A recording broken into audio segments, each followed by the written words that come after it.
orang yang keluar dari rumahnya menuju rumah Allah untuk menuntut ilmu syar'i, maka sungguh dia sedang berjalan di jalan ilmu, dan itu akan memudahkannya untuk menuju surga Allah Subhanahu wa taala. Man salaka tariqan yatlubu fihi ilman salakallahu bihi tariqan min turuqil jannah. Barang siapa yang menempuh sebuah jalan yang ditempuhnya adalah jalan menuntut ilmu, maka Allah akan mudahkan jalannya untuk menuju surga Allah Subhanahu wa taala.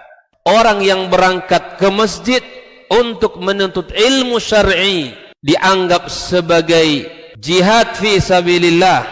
Nabi alaihi salatu wassalam bersabda, "Man dakhala masjidana hadza," barang siapa yang memasuki masjid kami ini, yakni Masjid Nabawi, liyata'allama khairan, untuk belajar atau mempelajari kebaikan, au yu'allimuhu, atau dia mengajarkan kebaikan, kal mujahidi fi sabilillah, adalah seperti orang yang berjihad di jalan Allah. Mudah-mudahan kehadiran kita di rumah Allah yang mulia ini, tujuan kita hanya satu, untuk mencari ridha Allah tabaraka wa taala. Mudah-mudahan ilmu yang kita pelajari, ilmu yang memberikan keberkahan, yang menerangkan jalan kita dan senantiasa menjaga kita di jalan Allah Subhanahu wa taala.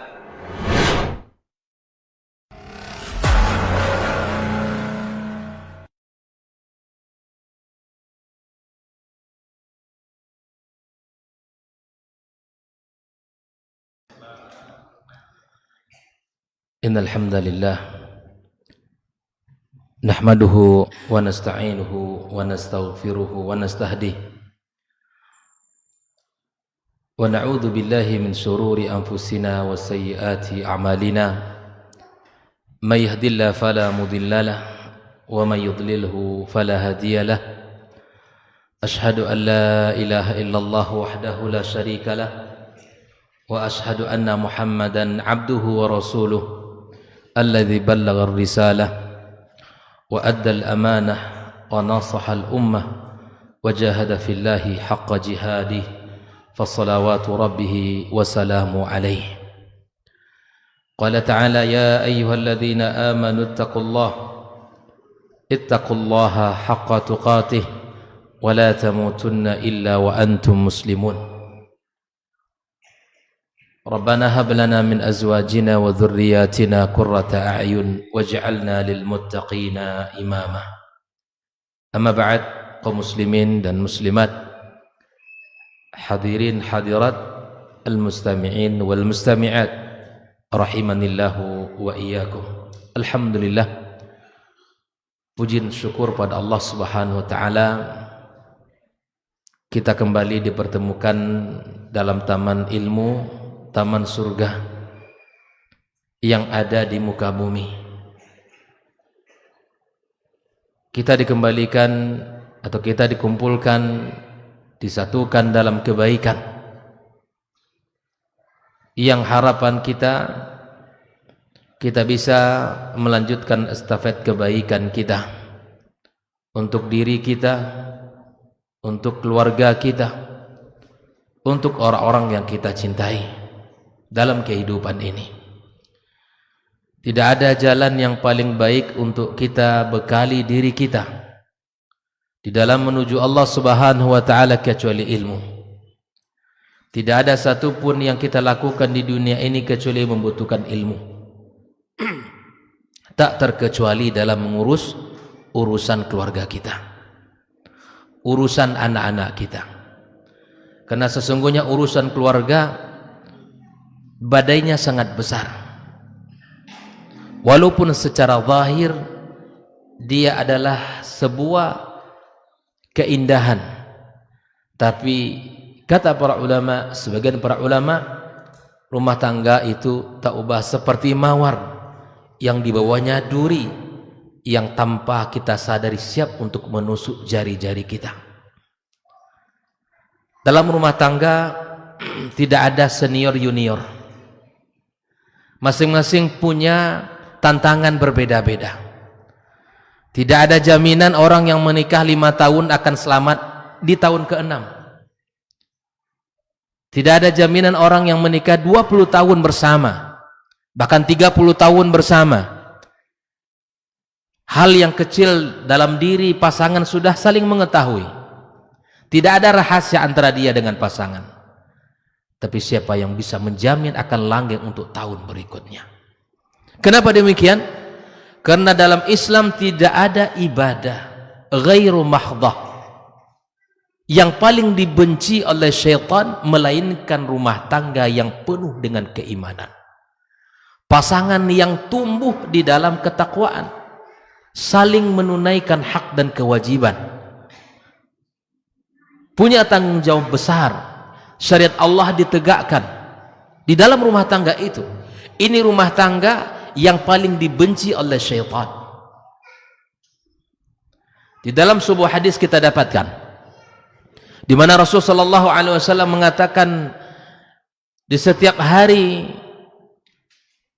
syaitan mengumpulkan bala tentaranya, meminta pertanggungjawaban apa yang telah dikerjakan hari itu. Yang satu mengatakan saya berhasil meninggalkan dia, mampu merayu dia untuk tidak salat. Yang satu mengatakan saya mampu merayu dia sehingga dia minum khamar. Yang satu mengatakan saya mampu merayu dia sehingga dia berzina. Tetapi ketika ada di antara prajurit mengatakan saya mampu memisahkan dua pasangan suami istri, maka penghormatan itu diberikan kepadanya.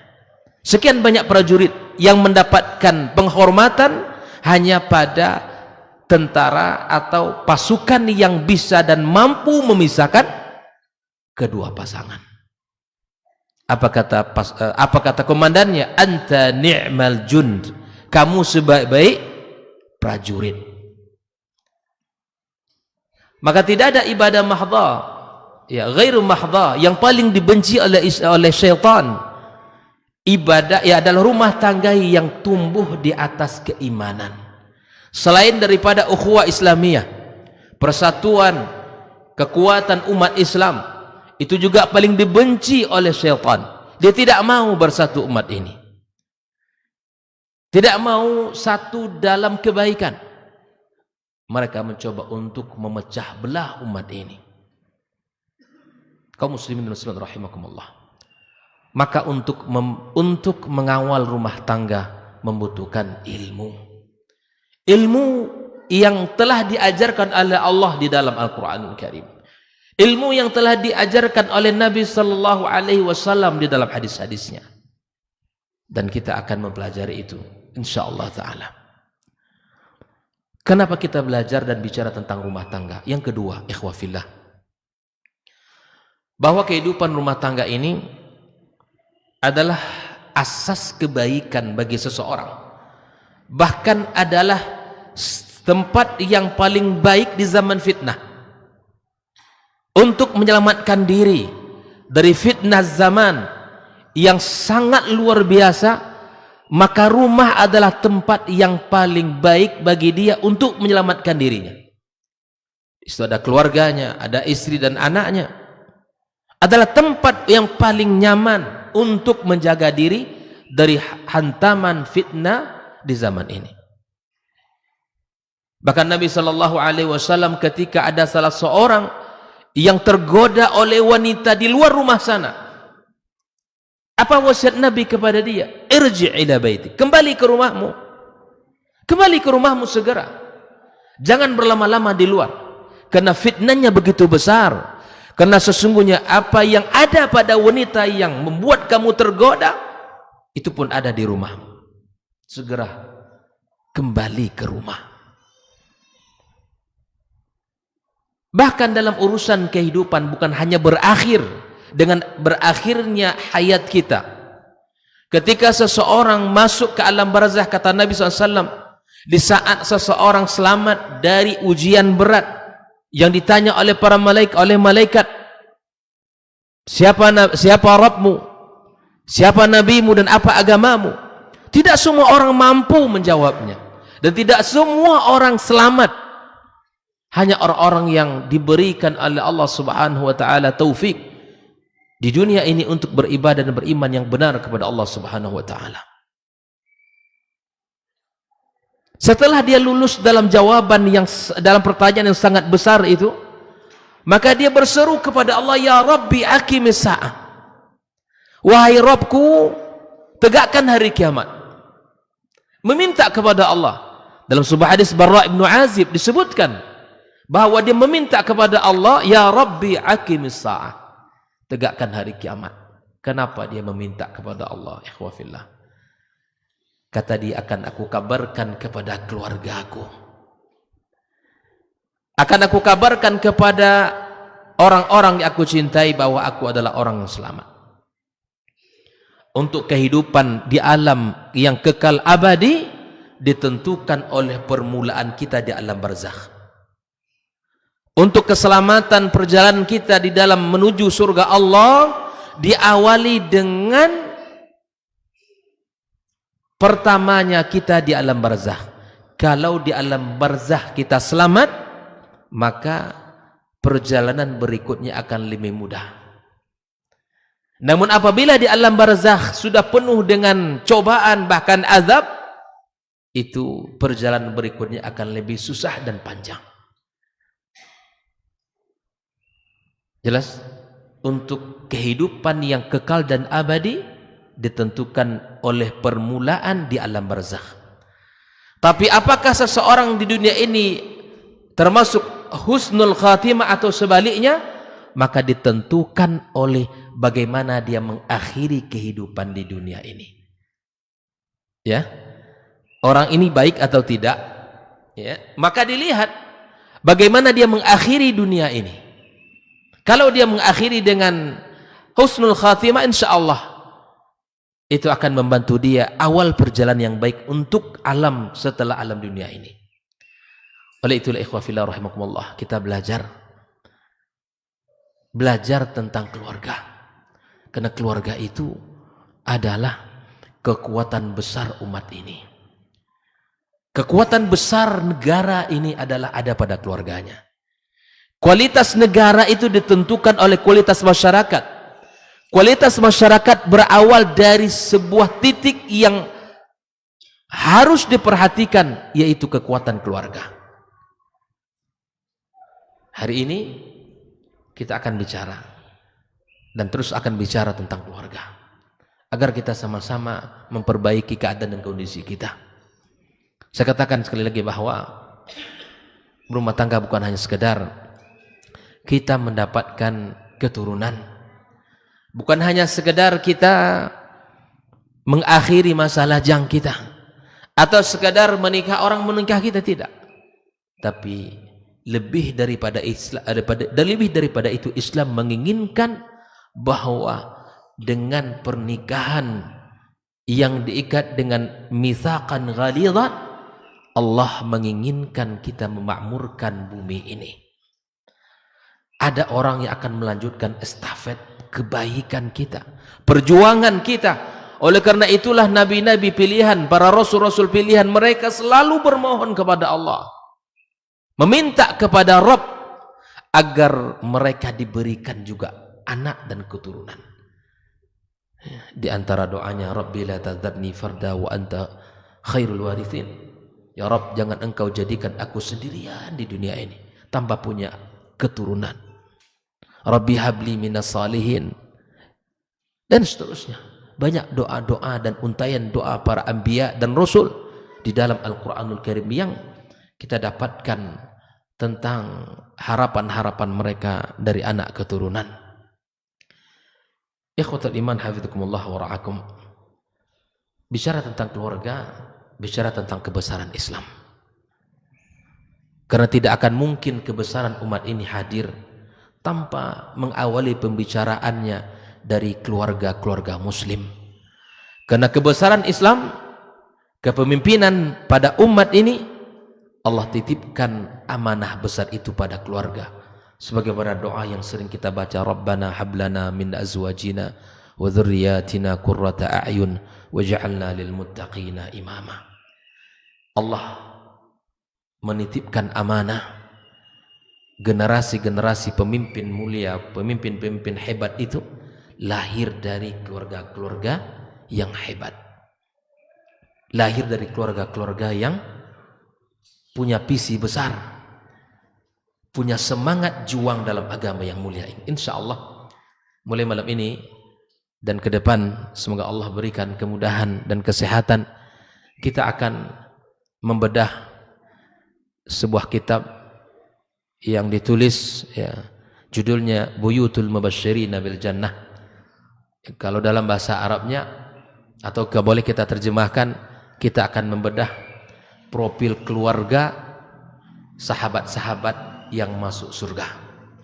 Jadi kita akan membahas satu persatu profil keluarganya, bagaimana ayahnya, bagaimana istrinya, bagaimana anak-anaknya ya.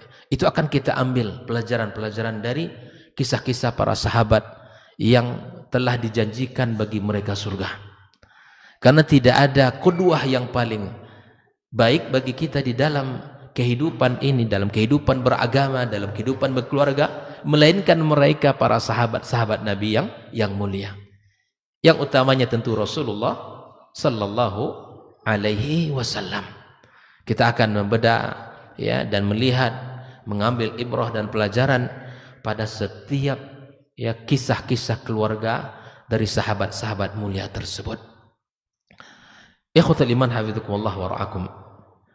Pertama tentunya keluarga sahabat Nabi yang mulia Abu Bakar As-Siddiq radhiyallahu taala an. Abu Bakar As-Siddiq ma'ruf ya, sahabat yang dikenal, sahabat Rasulullah sebelum Nabi hijrah dan setelah Nabi hijrah.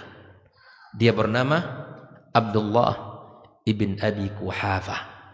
Abdullah ibn Abi Quhafah ya. Di Abu Bakar itu namanya siapa? Abdullah, bapaknya Abu Quhafah. Nah, di antara keistimewaan keluarga ini ya, keluarga ini adalah keluarga yang hebat jika dibandingkan dengan keluarga-keluarga sahabat yang lain. Dan semua keluarga sahabat hebat. Wabil khusus keluarga Abu Bakar As-Siddiq radhiyallahu taala anhu itu keluarga yang bapaknya, ibunya beriman. Abu Quhafah ittifaq ulama dia beriman. Dianya Abu Bakar apalagi As-Siddiq radhiyallahu taala anhu. Ya, yang digelar dengan As-Siddiq, yang membenarkan awwalu rajulin aslama fil Islam, laki-laki pertama yang masuk Islam. Tidaklah terdengar berita tentang kerasulan Muhammad sallallahu alaihi wasallam kecuali dia langsung mengimani Nabi kita alaihi salatu wassalam. Yang kedua, level atas beriman. Level kedua, dia dan istrinya juga beriman. Level anak, level ketiga, anak-anak beliau juga beriman.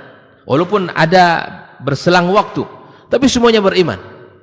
Dan level cucu juga beriman. Apa? Jadi keluarga yang luar biasa, keluarga yang memiliki keutamaan di dalam menjemput keislaman ini.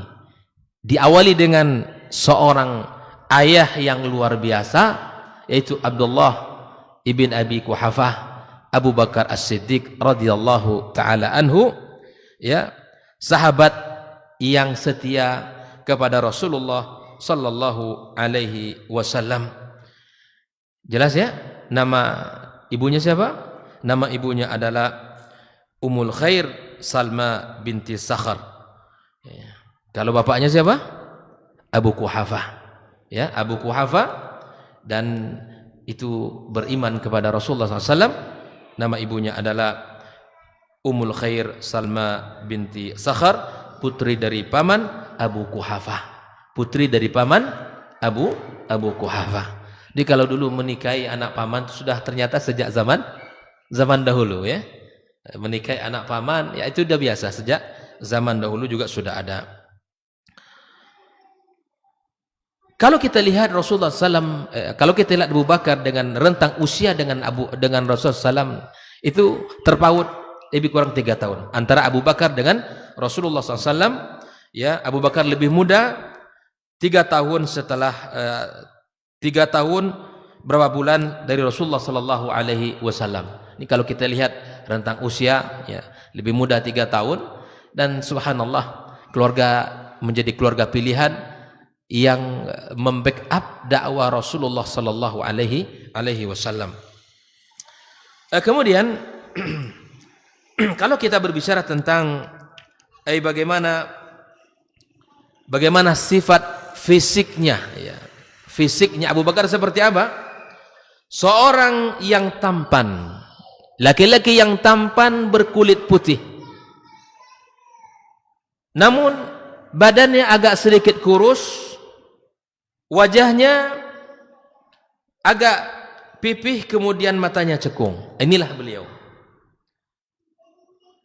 Ada warna di wajahnya mirip dengan pewarna kuku. Disebutkan oleh para ahli sirah demikian. Orang tidak terlalu besar, ya, tetapi jiwa yang besar, iman yang tebal, itu menjadi tempat di mana Rasul sallallahu alaihi wasallam ya selalu meminta dan selalu menjadi sahabat dimanapun Nabi sallallahu alaihi wasallam berada. Bahkan ketika dia sudah masuk Islam, 10 dari 10 sahabat yang dijamin masuk surga itu rata-rata masuk dari dakwahnya Abu Bakar As-Siddiq radhiyallahu taala. Dakwah beliau, bahkan dengan harta dia. Ini juga pelajaran mahal dari keluarga Abu Bakar As-Siddiq radhiyallahu taala anhu. Berjuang dengan hartanya, ikhwah fillah rahimakumullah. Berjuang dengan harta dalam keluarga untuk membela agama Allah Subhanahu wa taala. Abu Bakar As-Siddiq membebaskan para budak-budak. Para budak-budak di kota Mekah dibebaskan oleh beliau. Sehingga ada di antara keluarganya Abu Bakar itu yang mengatakan, "Wahai Abu Bakar, kamu bebaskan yang lain. Kamu ajak yang lain untuk Islam. Kenapa kamu bebaskan orang-orang budak yang tidak bernilai ini?" Coba lihat perkataan beliau. Kata dia, "Yang aku lakukan ini hanya semata untuk Allah. Saya tidak menginginkan dari mereka ini apa-apa. Yang saya keluarkan dari harta benda saya adalah menjalankan syariat Allah, membebaskan mereka, mengajak mereka untuk Islam. Tidak menginginkan unsur dunia." Pelajaran mahal dalam keluarga kita, ikhwah fillah. Keluarga hendaklah menjadi penopang terhadap dakwah ini. Bukan sebaliknya. Bukan menjadi keluarga yang memusuhi Islam. Bukan menjadi keluarga yang menghalangi dakwah ini. Tapi jadilah keluarga muslim yang menopang dakwah Islam ini. Sebagaimana keluarga Rasulullah, keluarga Abu Bakar As-Siddiq radhiyallahu taala anhu. Lihat, sebagai bukti penopang dakwah ketika Rasul sallallahu alaihi wasallam hijrah ke kota Madinah, maka keluarga yang mulia ini membagi tugas sesuai dengan kapasitas. Abu Bakar As-Siddiq menemani Rasul sallallahu alaihi wasallam dalam perjalanan hijrah. Dalam perjalanan hijrahnya, Abdullah ibn Abi Bakar As-Siddiq radhiyallahu taala anhu adalah orang yang ditugaskan mencari berita-berita, mencari kabar di kota Mekah, seperti apa kondisi dan keadaan. Itu tugasnya. Sedangkan Asma binti Abi Bakar As-Siddiq radhiyallahu taala anhu tugasnya sangat luar biasa. Seorang gadis, seorang wanita yang punya tugas besar mengantarkan makanan untuk naik ke bukit. Jelas ya? Kalau naik hari ini kita itu 2 jam lebih, Pak. Terjal luar biasa. Sampai digelar dengan seorang wanita zatun nitaqaini, wanita yang memiliki dua selendang. Asma ini peran besar dalam dakwah, keluarga yang luar biasa. di dalam menopang dakwah Rasul sallallahu alaihi wasallam. Digelar dengan Dzatun Nitaqaini, selendang beliau ini dibelah dua oleh Asma. Panjang dibelah dua sama dia, tidak punya tali. Yang satu digunakan untuk mengikat makanan di perutnya. Bayangkan. Ditulis dengan tinta emas dengan gelar Dzatun Nitaqaini. Asma. Adapun penggembala kambing yang menjaga domba-domba dan kambing-kambing Abu Bakar Siddiq menyiapkan diperah susunya, diambil untuk makanan yang diantarkan kepada Rasulullah sallallahu alaihi wasallam. Bayangkan totalitas keluarga ini membantu dakwah Islam. Apa yang bisa kita lakukan hari ini? Dengan mengikuti kajian, ajak keluarga kita.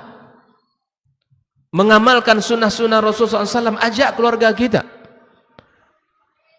Jangan kita menjadi penyuluh dakwah, menjadi orang yang membenci kepada dakwah ini. Karena sesungguhnya dakwah ini adalah amanah yang mesti kita jaga. Keluarga-keluarga muslim punya tanggung jawab di hadapan Allah tentang apa yang ia lakukan di dunia ini. Jadilah keluarga penopang dakwah. Jadilah keluarga yang selalu berada di atas perintah Rasulullah sallallahu alaihi wasallam. Seperti keluarganya Abu Bakar As-Siddiq radhiyallahu taala anhu. Ikhwatal iman, hafizakumullah wa ra'akum. Kalau kita melihat keluarga beliau, mari kita lihat siapa saja yang menjadi keluarga Abu Bakar As-Siddiq radhiyallahu taala anhu. Abu Bakar As-Siddiq radhiyallahu taala anhu menikah dengan 4 istri. Menikah dengan 4 istri. Mempunyai anak laki-laki berjumlah 3 orang. Berjumlah 3 orang. Gitu kan? Sementara anak perempuannya juga berjumlah 3 orang. Dengan demikian semua anaknya totalnya adalah 6 orang. Mari kita lihat siapa yang 4 itu dan bagaimana anaknya dan siapa saja anak-anaknya. Baik. Yang pertama adalah Qatilah binti Abdul Uzza ibn Abdul Sa'ad ibn Nadar Ummu Kulthum. Nah, ini Qatilah. Dari Qatilah ini lahirlah anak yang bernama Abdullah ibn Abi Bakar. Yang kedua Asma yang digelar dengan Dzatun Nitaqaini. 2 orang yang punya peran besar dalam dakwah. Ayahnya mencontohkan, anak mengikuti. Ayahnya orang yang teguh dalam agama, anak pun mengikuti. Abdullah punya tugas mencari berita, kabar berita, nanti disampaikan. Karena strategi Nabi tidak langsung berbelok dari Mekah menuju Madinah. Tidak. Strategi Nabi dia mencari sebuah tempat. Pastilah orang-orang Quraisy mencari jejak Muhammad sallallahu alaihi wasallam dan pasti mereka sudah sampai pada gua itu. Kalaulah seandainya mereka melihat ke ujung kaki, mereka melihat Abu Bakar As-Siddiq dan Rasulullah SAW. Disitulah kita pernah mendengar dalam sebuah ayat yang Allah abadikan bahwa ketika Abu Bakar khawatir terhadap kondisi ini, maka Nabi mengatakan bahwa Abu Bakar, tidaklah kamu mengira kita berdua kecuali Allah Subhanahu wa taala yang ketiga yang akan menjaga kita. Gitu kan? Dan Nabi SAW menguatkan beliau, menguatkan sahabatnya yang mulia Abu Bakar As-Siddiq radhiyallahu taala anhu. Nah, yang kedua, istri beliau Ummu Ruman. Siapa? Ummu Ruman binti Amir bin Uwaimir. Dari Ummu Ruman ini lahirlah Abdurrahman dan lahirlah Aisyah. Asma lebih tua dari Aisyah. Asma lebih tua beberapa tahun dari Aisyah radhiyallahu taala anhumah. Gitu ya? Kita jelas bahwa dari Aisyah nanti Abu Bakar radhiyallahu taala an menikahkan dengan Rasulullah SAW. Aisyah itu dinikahi oleh Rasulullah di kota Mekah. Ada 3 istri Nabi yang dia nikahi di kota Mekah. Yang pertama adalah Khadijah radhiyallahu taala anha, yang kedua adalah Saudah, yang ketiga adalah Aisyah. Tetapi Nabi SAW serumah dengan Aisyah ketika Nabi telah hijrah ke kota Madinah. Di saat itu Aisyah berusia 9 tahun. Sisanya Nabi SAW menikahi istrinya di Madinah. Istri Nabi 11 orang yang hidup bersama Rasul sallallahu alaihi wasallam di kota Madinah itu 9 orang sampai beliau wafat. Maka Aisyah adalah istri, salah satu dari istri dari sekian istrinya yang perawan dan yang muda jika dibandingkan dengan istri-istri yang lainnya.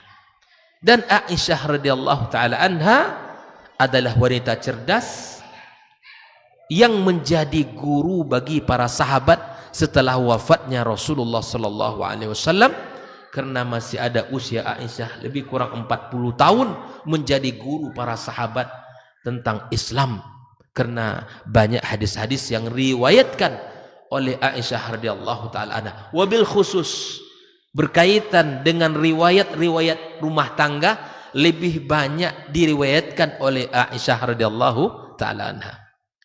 Bagaimana Rasul di rumahnya, yang menceritakan siapa? Aisyah radhiyallahu taala anha. Nabi sallallahu alaihi wasallam kata beliau, min akramin nas wa altafin nas. Itu Aisyah yang menceritakan. Nabi itu laki-laki yang paling lembut dan laki-laki yang paling mulia. Dia yang menceritakan bagaimana Rasul di rumah. Kata dia, Nabi mengerjakan pekerjaan rumah. Bayangkan, Nabi SAW mengerjakan pekerjaan rumah. Masa kita tidak mampu dan tidak mau mengerjakan pekerjaan rumah yang bisa kita lakukan? Sebagai ikutan kita Rasul SAW, kita bisa mencontoh dia, melakukan apa yang bisa kita lakukan di rumah. Sering saya sampaikan, seseorang di rumah ya memegang sapu itu bukanlah aib. Bahkan mencuci piring bukanlah aib. Membersihkan rumah sebagaimana istri kita membersihkan rumah kita bukan aib. Perkara yang biasa dalam kehidupan rumah tangga.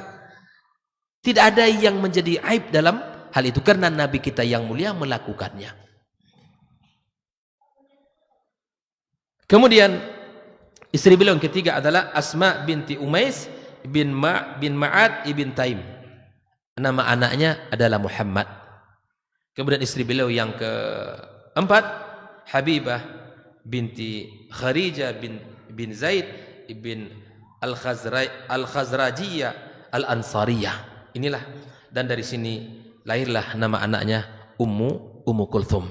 Inilah istri daripada Abu Bakar As-Siddiq radhiyallahu taala anhu, dan anak-anak beliau ya daripada Abu Bakar As-Siddiq radhiyallahu taala anhu. Maka silakan ya, kalau ingin meniru dia ini gitu ya, dari sisi mana saja, dari jumlah anak silakan, atau dari sisi poin yang pertamanya juga silakan, sebagai qudwah bagi orang-orang yang mampu untuk itu ya. Ikhwafillah kaum muslimin rahimakumullah. Itulah keluarga beliau. Adapun momen-momen atau peristiwa-peristiwa yang mana Abu Bakar As-Siddiq radhiyallahu taala anhu bersama putrinya, karena memang paling banyaknya rumah tangga Rasulullah sallallahu alaihi wasallam itu dikisahkan tentang kebersamaan Aisyah dengan Rasulullah sallallahu alaihi wasallam ya, dalam banyak kondisi dan keadaan. Bahwa satu ketika ya, bahwa Rasulullah sallallahu alaihi wasallam pernah terjadi ya perselisihan dengan istrinya ya. Aisyah adalah wanita yang muda, wanita yang cerdas, wanita yang juga pencemburu ya. Karena cemburunya Aisyah kepada Khadijah ibunda kita itu sangat luar biasa ya, sangat luar biasa ya, wanita muda. Dan kecemburuan Aisyah itu ya, di mana Nabi SAW mampu untuk mengawalnya, mampu untuk meredamnya ya. Bahkan Aisyah radhiyallahu taala anha selalu membuat perumpamaan ya, yang menandakan bahwa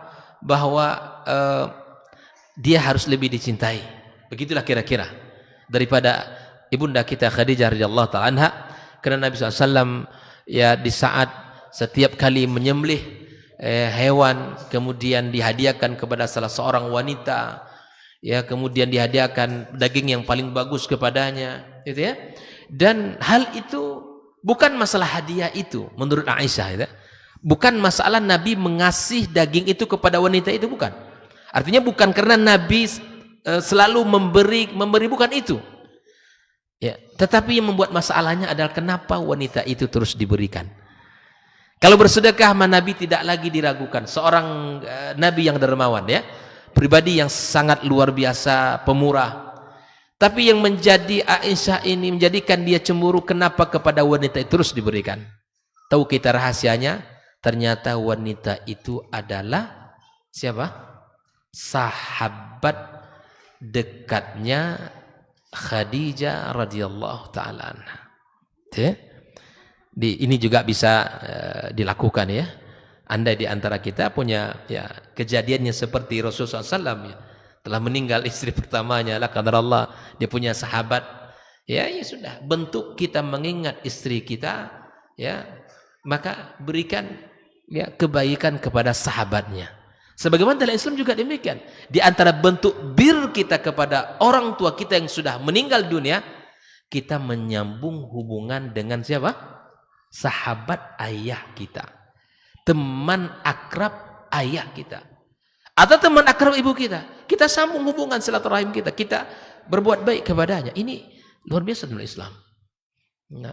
Nah, sampai Aisyah radhiyallahu taala anha ya mengatakan bahwa jika seandainya ada sebuah lahan yang satu sudah dimakan oleh hewan-hewan yang lain, ya, yang satu lahan masih hijau, kira-kira ya Rasulullah, ya kemana engkau tambatkan hewan ternakmu? Ini bahasa tinggi, gitu ya. Ya ada dua lahan wahai Rasul, yang satu lahan yang sudah dimakan rumputnya oleh hewan-hewan yang lain, yang satu masih hijau subur, gitu ya. Kira-kira kalau engkau punya hewan ternak, kemana engkau bawa ya hewan ternak itu? Maka tentulah Nabi ya sallallahu alaihi wasallam faham, ya, tentu Nabi lebih cerdas lagi, gitu kan, memahami perkataan ini. Nah, tentulah kata Rasulullah SAW, saya akan menambatkan hewan saya ke tempat yang subur dan hijau. Ya. Inilah baginda kita sallallahu alaihi wasallam. Nah, satu ketika ya, Abu Bakar As-Siddiq radhiyallahu taala anhu ya mendengarkan pertikaian di rumah tangga Rasulullah SAW, ya, di rumah tangga Rasulullah sallallahu alaihi wasallam, antara siapa? Anak beliau Aisyah dengan siapa? Suaminya Muhammad sallallahu alaihi wasallam. Terdengar dari beliau dari luar, ya, bahwa Aisyah mengangkat suaranya agak tinggi kepada suaminya Rasulullah sallallahu alaihi wasallam. Maka ketika itu Abu Bakar As-Siddiq radhiyallahu ta'ala meminta izin kepada Rasulullah untuk masuk ke rumahnya dan ingin memberikan pelajaran kepada anaknya. Nah, ini ingin memberikan pelajaran kepada anaknya. Ya. Maka ketika Abu Bakar As-Siddiq radhiyallahu ta'ala anhu ya masuk, kemudian meminta izin kepada Rasul sallallahu alaihi wasallam, dan ketika itulah ya Abu Bakar As-Siddiq ingin memberikan pelajaran kepada anaknya. Dengan sedikit memberikan pelajaran, lalu kemudian Rasulullah sallallahu alaihi wasallam melindungi Aisyah radhiyallahu taala anha. Kemudian Rasul mengatakan, wahai Abu Bakar, bukan untuk itu kamu hadir di tengah kami. Nah, ini artinya Rasulullah SAW mengizinkan mertuanya untuk masuk. Nah, ya, inilah kelemah lembutan Rasulullah. Seorang mertua ingin masuk. Nah, ini pelajaran mahal ini. Kalau kita punya masalah dalam rumah tangga kita, bagaimana sikap mertua? Nah, ini Mertua boleh masuk dalam urusan rumah tangga kita, namun tidak untuk mengkeruhkan, tapi untuk menyelesaikan. Ya, boleh dia memberikan solusi, boleh dia untuk memberikan pandangan-pandangan, tapi tidak untuk memperparah masalah. Sebagian rumah tangga kaum muslimin, ketika mertuanya masuk, semakin runyam masalahnya. Anak mengadu begini, sang ayah tak terima kalau anak diperlakukan demikian. Belum tentu berita itu seperti itu. Tanpa ada tabayun dan cross check, lalu memihak sehabis-habisnya. Ibu juga memihak sehabis-habisnya. Nah ini, ikhwafillah, Rasulullah SAW memberikan izin kepada Rasulullah untuk masuk di dalam permasalahan yang sedang terjadi di rumah tangga Nabi SAW, tapi tidak untuk memperkeruh masalah. Abu Bakar bukan memperkeruh masalah, tapi Abu Bakar ingin memberikan pelajaran ya kepada anak agar sedikit memukul. Rasulullah tidak mau anak ini dipukul, istri dia dipukul. Kemudian Abu Bakar keluar. Tak lama kemudian rumah tangga mulia itu pun terdengar canda dan tawa. Terdengar kembali ya keindahan dalam kehidupan percakapan mereka. Jadi ikhwah fillah rahimakumullah, masalah dalam rumah tangga akan selalu ada. Ya. Tidak ada orang yang bisa menafikan. Pagi baik-baik aja, hidangkan teh, hidangkan kopi, siang dah berubah. Itu biasa terjadi, kan? Sore hari, masya Allah, lembutnya bukan main, ya. Senyumnya indah sekali, wangi semerbak di rumah. Tiba-tiba besok pagi sudah berubah wajahnya. Itu bisa saja terjadi dalam kehidupan rumah tangga kita. Tapi bagaimana ini tidak boleh berlarut-larut? Sebagaimana Rasulullah SAW memberikan pelajaran kepada kita dari anaknya, peristiwa yang terjadi dalam rumah tangganya dari anak Abu Bakar As-Siddiq radhiyallahu taala anhu. Dalam rumah tangga ini bukan mencari siapa menang siapa kalah. Saya laki-laki, saya harus menang. Saya perempuan, saya harus menang. Ya, egonya laki-laki ini panjang. Begitupun perasaan seorang wanita juga begitu tebal. Nah, kedua kondisi keadaan ini kalau masing-masing merasa benar, di dalam Islam Allah menyebutkan wassulhu khair. Berdamai itu adalah baik. Allah katakan wa uhdiratil anfusus syuh. Ternyata apa? Jiwa kita ini punya rasa bakhil, punya egonya, punya rasa tidak mau mengalah. Untuk bisa berdamai, mestilah ada di antara orang yang sedang berdamai menurunkan haknya, mengalah agar perdamaian itu datang. Dalam suami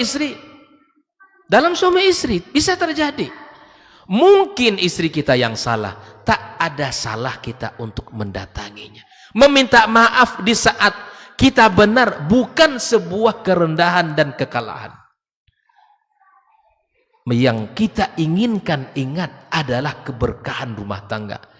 Karena ketika api ditambah dengan api menjadi besar, setan ketawa, kita menjadi merana, rumah tangga hancur, kemudian anak berantakan,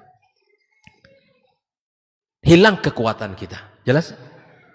Pertikaian antara saudara-saudara, yang abang merasa benar, yang adik pun merasa benar, mungkin kedua-duanya punya punya kebenaran, tapi mesti ada yang menurunkan haknya, yang mengalah atas saudaranya, menurunkan rasa benar yang ada di hatinya. Sudah, demi perdamaian, demi kebaikan, saya mengalah. Ikhwafillah rahimakumullah. Inilah keluarga mulia, keluarga Rasulullah SAW, lahir dari seorang wanita yang dididik oleh seorang ayah yang mulia, yang jujur, bertakwa, beriman kepada Allah, As-Siddiq radhiyallahu taala an. Keluarga mulia. Keluarga yang indah. Azan? Masuk waktu? Ya. Gimana di sini? Azan dulu. Enggak tahu azan.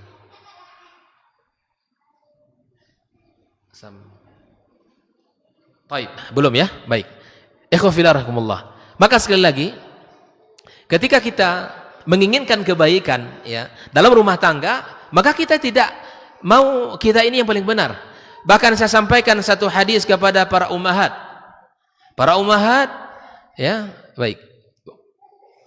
Langsung kita tutup. Barakallahu fikum. Semoga Allah Subhanahu wa taala memberkahi pertemuan kita. Tadi saya sudah janjikan ya, satu kalimat saya minta izin, 1 menit.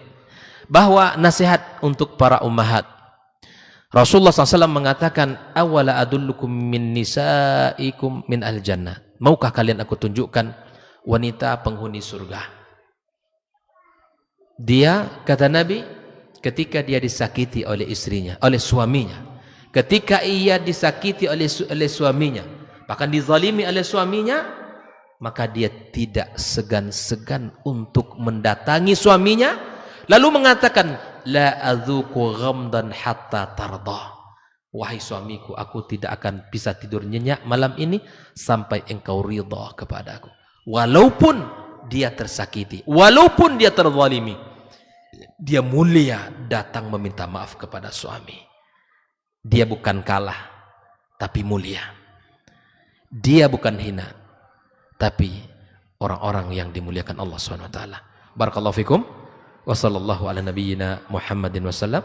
Wa subhanakallahumma bihamdika asyhadu an la ilaha illa anta astaghfiruka wa atubu ilaik. Wassalamualaikum warahmatullahi wabarakatuh. Di para sahabat itu, kaum muslimin, yang terbayang bagi mereka itu adalah infak. Yang terbayang bagi mereka adalah sebuah kebahagiaan, keselamatan di akhirat yang kekal dan abadi di sisi Allah tabaraka wa taala. Semua kita boleh klaim sekarang. Kamu cinta Nabi? Cinta Ustaz. Cinta Nabi? Cinta Ustaz. Termasuk saya. Cinta Nabi? Cinta. Kapan tahunya? Besok di akhirat. Maka apa kata Nabi sallallahu alaihi wasallam? Amalur rajuli biyadih. Penghasilan yang terbaik adalah pekerjaan yang dilakukan oleh seseorang dengan tangannya sendiri. Wa kullu bai'in mabrur. Dan setiap jual beli yang mabrur. Ini aktivitas ini membantu saya di akhirat atau akan menyulitkan saya di akhirat? Kalau seandainya perbuatan itu ternyata akan menyulitkan kita di akhirat kelak, tinggalkan perbuatan itu.